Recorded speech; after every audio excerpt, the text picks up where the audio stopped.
Hello दोस्तों, आज से हम लोग सीखेंगे टेंस टोटल 12 होते हैं। एंड हम जो सीखेंगे वो एक एक टेंस डेली सीखेंगे, क्योंकि बहुत से ऐसे बच्चे हैं जिन्हें टेंस नहीं आता है, या वो इंग्लिश उनकी वीक इसलिए होती है क्योंकि उनको टेंस नहीं आता है। तो टेंस एक ऐसी चीज़ है जिसको अगर आप एक बार सीख गए तो आपकी अधिकतर इंग्लिश चीज़ें कंप्लीट हो जाएंगी, आप चीज़ें बोल पाएंगे और लिख पाएंगे, चीज़ें बना बना के जब कहानियाँ हम स्टोरी लिख रहे हैं या पढ़ रहे हैं या समझने की। तो अगर कुल मिला के टेंस हमारे लिए इतना फ़ायदा है कि हम बोल भी सकते हैं, लिख भी सकते हैं एंड मिला मिला के पढ़ के समझ भी सकते हैं। टेंस हमारे लिए इतना यूज़फुल है। और देखा जाए तो अगर आपने टेंस अच्छे से सीख लिया तो आपको पूरी 50% इंग्लिश कवर हो सकती है। ठीक है, तो जितनी भी चीज़ें हम बोलना, लिखना एंड क्वेश्चन आंसर सॉल्व करना सब टेंस पे ही आधारित है। सो आज से हम लोग सीखेंगे प्रेजेंट इंडेफिनिट टेंस। फर्स्ट हमारा प्रेजेंट इंडेफिनिट टेंस है। ओके दोस्तों, ये हमारा present indefinite tense. So present indefinite tense की जो शुरुआत होती है या पहचान होती है वो है ता है, ती है एंड ते है, ता हूँ, तू हूँ। तो जहाँ भी आपको ता है, ती है, ते है, ता हूँ इस तरीके का सेंटेंस या आपको लाइन दिखे, आप तुरंत समझ जाइएगा कि ये प्रेजेंट इंडेफिनिट टेंस का है। सो इस तरीके से आप कहीं भी पहचान सकते हैं अगर आपने ये चीज़ आज सीख ली। सो इसमें आपके लिए एक और बहुत फ़ायदे की चीज़ ये है कि यह आपको इंग्लिश में बहुत जगह मिलता है और आप बहुत अच्छे से पहचान जाएंगे कि प्रेजेंट इंडेफिनिट टेंस है। तो चलिए लेट्स स्टार्ट करते हैं कि यह प्रेजेंट इंडेफिनिट टेंस कैसे हम लोग पढ़ सकते हैं और कैसे इसकी बना सकते हैं, कैसे इसके सेंटेंस बनेंगे। So let's start. Present indefinite tense हमारे दो प्रकार के होते हैं, एक अफर्मेटिव और एक negative. Okay, negative sentence. Affirmative sentence जैसे सब्जेक्ट, सबसे फर्स्ट क्लास ऑफ सब्जेक्ट आता है, देन वर्ब आता है एंड एस या ई एस आता है। ओके, सो सब उसके बाद अगर हमारा नेगेटिव अगर हम देखें, नेगेटिव सेंटेंस देखें तो सब्जेक्ट में हमारा ई एंड उसके बाद जो है हमारा एस और ई एस हट जाता है, देन डू एंड डज आ जाता है। ठीक है, और हमेशा नॉट जो होता है हमारा वो हमेशा 3 नंबर पे होता है। नॉट हमारा 3 नंबर पे हमेशा रहेगा, चाहे आप कोई भी सेंटेंस बनाएं, कोई भी ऐसी स्टोरी लिखें या कुछ भी करें, नॉट हमेशा 3 नंबर पे ही आएगा। ओके, सो अब हम देखते हैं कि डू डज सब जगह पे आएगा। डू डज जो है हमारा सभी जगहों पे आता है, चाहे वो इंट्रोगेटिव सेंटेंस हो, चाहे WH फैमिली हो। तो इंटरव्यू सेंटेंस में सबसे पहले हमारा डू डज आ जाएगा, देन उसके बाद हमारा सेंटेंस स्टार्ट होगा। ओके, सो जैसे SW एंड WH एंड हम जो इंट्रोगेटिव सेंटेंस है वो हम आपको नेक्स्ट क्लास में बताएंगे। ओके, सो पहले हम इसको समझ लेते हैं, देन हम आपको बताएंगे इंट्रोगेटिव सेंटेंस। इंट्रोगेटिव सेंटेंस में सिर्फ इतना ही है कि जो डू डज है या जो भी हमारा हेल्पिंग वर्ब है वो पहले आ जाती है, तो हमारे क्वेश्चन मार्क की तरह वर्क करता है। इंट्रोगेटिव क्वेश्चन मार्क का जो जितने भी क्वेश्चन आते हैं सब इंट्रोगेटिव वाले से ही होते हैं। सो इंट्रोगेटिव जो हमारा सेंटेंस है वो उसमें डू डज या भी इज, एम, आर सब पहले आ जाता है। ओके, सो हम लोग अब सब्जेक्ट को सीखते हैं कि हमारा सब्जेक्ट कैसे होता है। जैसे सब्जेक्ट हमारा दो प्रकार का होता है, एक सिंगुलर एंड एक प्लूरल। ओके, तो सिंगुलर में हमारा सब first of he, she, name, its आएंगे। जितने भी सिंगुलर पर्सन होते हैं वो हमारे सिंगुलर होते हैं, और सिंगुलर में हमेशा एस और ई एस जुड़ता है।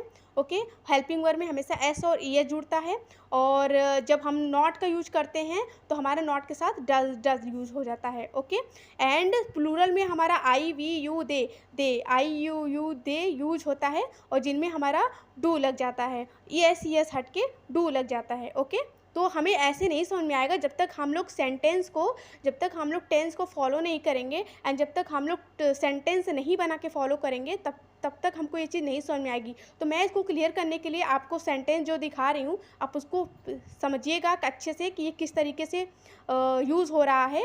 ओके, और हम लोग एस और ई एस को यूज़ समझते हैं, जैसे कि ये देखिए एस और ई एस। अब इसमें क्या है, हम कैसे पहचानेंगे कि एस कब लगना है, ई एस कब लगना है।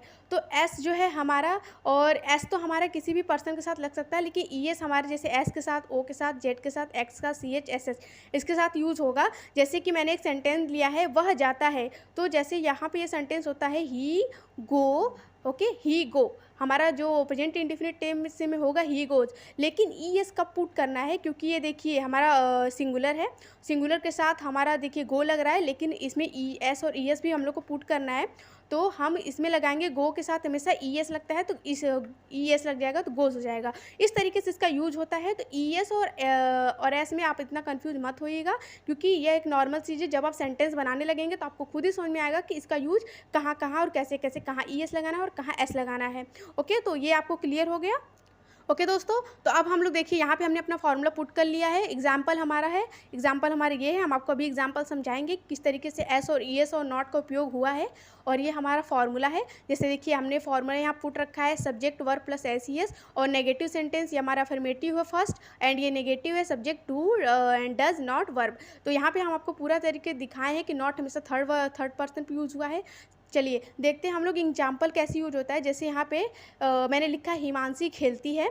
ओके, तो हिमांशी प्लेज, हिमांशी यहाँ पे सिंगुलर है, ठीक है, सिंगुलर के साथ हमारा एस और ईएस यूज हुआ है। तो यहाँ हम देखिए कैसे समझ रहे हैं कि यहाँ पे ओनली एस यूज हुआ है, क्योंकि प्ले के साथ हमेशा एस यूज होता है, ठीक है। तो हिमांशी प्लेज। अगर हम लोग नेगेटिव सेंटेंस की बात करें तो हिमांशी डज नॉट प्ले, और जब भी हम लोग डज लगाएंगे तो डज के साथ साथ हमारा वहाँ पे ईएस हट जाएगा या एस हट जाएगा, जब भी उसके बाद हम लोग ये सेंटेंस पूरा होगा। ओके, तो हिमांशी और वहाँ पे हमारा एस हटा और यहाँ पे नॉट लगा, थर्ड पर्सन पे हमारा नॉट लग गया और यहाँ पे हैस हट के यहाँ पे डज लग गया। तो हम यही समझेंगे जब भी हम नेगेटिव सेंटेंस बनाएंगे तो नेगेटिव सेंटेंस में हमारा डज लगेगा, डज के साथ नॉट आएगा, उसके बाद हमारा यहाँ पे एस या ईएस हट जाएगा। तो ये हमारा है, इस तरीके से हम जो है सेंटेंस बनाते हैं प्रेजेंट इंडेफिनिट टेंस। ओके, हम लोग सेकेंड एग्जाम्पल लेंगे। जो सेकेंड एग्जाम्पल है हम खेलते हैं। ओके, तो हम खेलते हैं वी प्ले, ठीक है। अब यहाँ पे एस और एस क्यों नहीं आया, क्यों, क्योंकि हम वी क्या है हमारा प्लूरल है। जैसे हमने आपको अभी जो दिखाया था यहाँ पे देखिए प्लूरल है, ही वी दे नी मीट से। ओके, तो यहाँ पे ईएस नहीं लगेगा, ये एक सिंपल सेंटेंस बन जाएगा, वी प्ले। तो ये आपके लिए बहुत ईजी हो गया, इसमें कोई झंझट नहीं करनी है। तो we play, only we play. और अगर हम नेगेटिव सेंटेंस बनाते हैं तो यहाँ पे प्लूरल में हमेशा डू यूज होता है और सिंगुलर हमेशा डज यूज होता है। तो देखिए हमने प्लूरल में डू यूज किया है, we do not play. Okay, आप समझते हैं, हमेशा सिंगुलर में नॉट के साथ डज यूज होगा और प्लूरल में नॉट के साथ डू यूज होगा। ओके, तो ये बहुत ही सिंपल सेंटेंस रहा है, वी प्ले हम खेलते हैं। ये बहुत सिंपल है, और नॉट का उपयोग करेंगे तो हमेशा डू आ जाएगा, जो है हमारा प्रेजेंट इंडेफिनिट में डू आ जाएगा, डू के साथ नॉट और प्ले। ये बहुत ही सिंपल सेंटेंस रहा। नेक्स्ट सेंटेंस हम देखते हैं। नेक्स्ट सेंटेंस है वह जाता है। ओके, तो जैसे मैंने आपको बताया था कि किस तरीके से एस का ईएस का उपयोग हुआ है, तो वह जाता है ही गो के साथ हमने ईएस का उपयोग करना है, तो ईएस हमने लगा दिया, क्योंकि गो के साथ हमेशा एस ओनली एस नहीं आएगा। ये आपने किसी भी सेंटेंस में नहीं देखा है कि हमेशा ईएस ही आएगा गो के साथ। एंड अगर हम नेगेटिव सेंटेंस बनाएंगे तो ही डज, सिंगुलर के साथ हमेशा डज यूज होगा प्रेजेंट इंडेफिनिट के साथ। ओके, डज के साथ नॉट के बाद गो में हमेशा ईएस हट जाएगा। जब भी हम यहाँ डज और नॉट का यूज नेगेटिव सेंटेंस में डज नॉट लगाते हैं, तुरंत वहाँ पे एस या ईएस हट जाएगा। ओके, तो ये रूल हमको थोड़ा फॉलो करना पड़ेगा। जब तक हम लोग इस तरीके से ध्यान से फॉलो नहीं करेंगे तब तक ये हम लोग को नहीं आएगा। ओके, तो आप प्लीज़ इस वीडियो को ध्यान से देखिए। ओके, जब तक हम ध्यान से नहीं देखेंगे आपको ये चीज़ नहीं आएगी। ये बहुत ही ईजी है, इंग्लिश बहुत ही ईजी है, और अगर आप एक बार अच्छे से सीख जाते हैं तो इंग्लिश आपके लिए बहुत ही ईजी हो जाएगी। और सबसे ज़्यादा आपकी इंग्लिश तब ईजी होगी जब आप कोई टेंस सीखते हैं। अगर आपने पूरा 12 टेंस को बहुत अच्छी तरीके से सीख लिया, हम आपको बहुत अच्छी तरीके से ईजिली बना के सिखाएंगे, तो आपको पूरी इंग्लिश का लगभग 50% इंग्लिश आ जाएगी। हम उसके बाद भी आपको कोशिश करेंगे। ओके, एंड हम आपको अपनी स्टडी में जो है बहुत सारी स्टडी पूरी करवाएंगे। जैसे कि हम आपको बच्चों को जितनी जो चीज़ें नहीं आती है, मैथ्स हो गया, इंग्लिश हो गया, वो सारी चीज़ें हम आपको सिखाएंगे। ओके, और जो छोटे छोटे बच्चे होते हैं उनकी भी वीडियो लाएंगे। उस वीडियो में क्या होगा कि उनको पूरा बेसिक सिखाएंगे कि बच्चे जब बड़े होते हैं, पढ़ने लायक होते हैं, स्कूल जाते हैं, तो वो पढ़ नहीं पाते हैं। ओके, तो वो मतलब पढ़ नहीं पाते, तो हम उनको वो भी सिखाएंगे कि कैसे बच्चे अपनी पढ़ाई स्टार्ट करें और कहाँ से कहाँ तक जाएं। ओके, ये चीज़ भी सिखाएंगे। तो लेस्ट हम अपना जो है भी है, हम आपको थोड़ा सा होमवर्क देते हैं कि आप जो भी आपको नहीं समझ में आया प्लीज़ अपने कमेंट बॉक्स में हमें बताएं कि हमको ये चीज़ नहीं समझ में आया, हमें फिर से बनाइए, तो हमको फिर से एक वीडियो नहीं लाएंगे। और अगर आपको ये चीज़ समझ में आ गया तो बहुत अच्छी बात है, अदरवाइज हमको कमेंट बॉक्स में आप बताएं।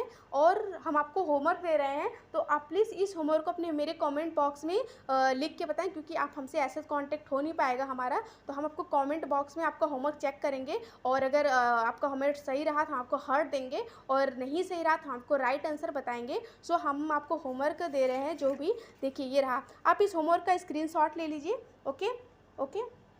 वह खेलता है, इसको अपूर्ण बनाना बहुत ईजी है। तुम नहीं खेलती हो, नेगेटिव सेंटेंस। वह आती है, ये भी अफर्मेटिव। मयंक बोलता है, ये अफर्मेटिव। तुम देखते हो, तुम नहीं जानते हो जाते हो। वे काम करते हैं, सुरेश गाना गाता है। हम नाचते हैं, हम क्रिकेट नहीं खेलते हैं। ये बहुत ही ईजी तरीके से है।